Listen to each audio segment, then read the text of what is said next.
भावना और प्रकाश की 2 बेटियां और 1 बेटा था। तीनों की शादी हो चुकी थी।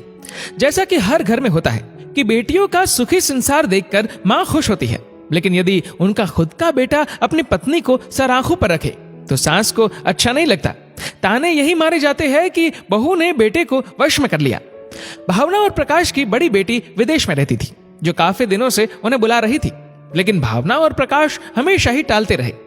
इस बार दामाद जी ने उनके आने जाने की टिकट करवाकर उन्हें भेज दी, और इस बार का ढिंढोरा भावना जी ने हर जगह पिटा कि उन्हें इतना अच्छा दामाद मिला है जो अपने सास ससुर के लिए इतनी महंगी टिकट भिजवा रहा है और उन्हें वहां बुला रहा है।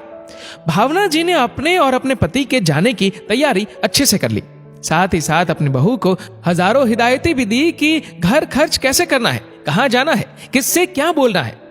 भावना और प्रकाश करीब करीब 15 दिन वहां घूमने वाले थे। यहाँ उनका बेटा बहू अकेली ही थी। भावना जी का बेटा आर्यन बहुत ही समझदार था। अपने माता पिता को खुश देखकर वो बहुत खुश था। एक बेटा तो हमेशा ही अपने माता पिता के लिए हर काम करना चाहता है, लेकिन जब दामाद अपने सास ससुर का इतना अच्छा ध्यान रखे तो सचमुच खुशी दोगुनी हो जाती है। आर्यन ने सोचा, क्यों ना मैं अपने सास ससुर को यहाँ बुलाऊं और उन्हें घुमाने ले जाऊं। अपनी पत्नी को बिना कुछ बताए उसने अपने सास ससुर को बुला लिया। उसकी पत्नी अपने माता पिता को अचानक देखकर चौंक गई। सारी बात पता चलने पर वह बहुत खुश हो गई।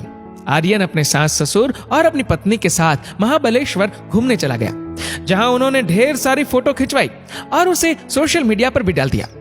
ये सारी तस्वीरें देख विदेश में बैठी उसकी माँ बुरी तरह से गुस्सा हो गई। उसने तुरंत फोन करके आर्यन से पूछा कि ये सब क्या हो रहा है? तूने बहू को ये इजाजत कैसे दी कि वह अपने माता पिता को यहाँ बुला ले, और तू क्यों अपने ससुर के साथ यहाँ वहां घूम रहा है? तब आर्यन ने कहा, माँ, मुझे लगा कि जब दीदी जीजाजी ने तुम्हें बुलाया तो तुम इतने खुश हुई थी, तो मैंने अपने सास ससुर को बुला लिया। उसमें क्या गलत किया? जीजाजी तुम दोनों को प्यार से बुलाकर तुम्हारी और पापा की मेहमान नवाजी कर रहे हैं। वैसे मैं भी अपने सास ससुर का ध्यान रखूं तो उसमें क्या परेशानी है? भावना के पास कोई जवाब तो नहीं था, बस फोन पटक दिया।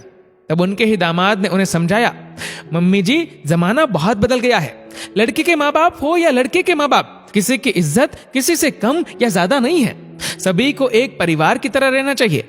एक बहू जब बेटी बन जाती है तो एक दामाद बेटा नहीं बन सकता है। आप परेशान ना हो, हम यहाँ एंजॉय करेंगे और उनको वहां एंजॉय करने दीजिए। इसी में ही सबकी भलाई है। दोस्तों, हमारे आसपास अभी भी लड़की और लड़के के माँ बाप में बहुत फर्क किया जाता है। यहाँ तक कि लड़की अपने माँ बाप को कुछ देने के पहले भी 1000 बार सोचती है, उसे पूछना पड़ता है। लेकिन कभी ना कभी ये सोच बदलनी होगी, और मुझे लगता है कि अब इसकी शुरुआत हो चुकी है। दोस्तों, ये कहानी लिखी है पायल धाबलिया ने। आपकी इस वीडियो के बारे में क्या राय है, नीचे कमेंट करके जरूर बताएगा। और वीडियो अच्छा लगा हो तो इस वीडियो को लाइक करेगा, ज्यादा से ज्यादा लोगों तक शेयर करेगा, और ऐसे ही और भी इंस्पिरेशनल वीडियोस के लिए सब्सक्राइब करें हमारे यूट्यूब चैनल को और फेसबुक पर फॉलो करें हमारे पेज को। धन्यवाद।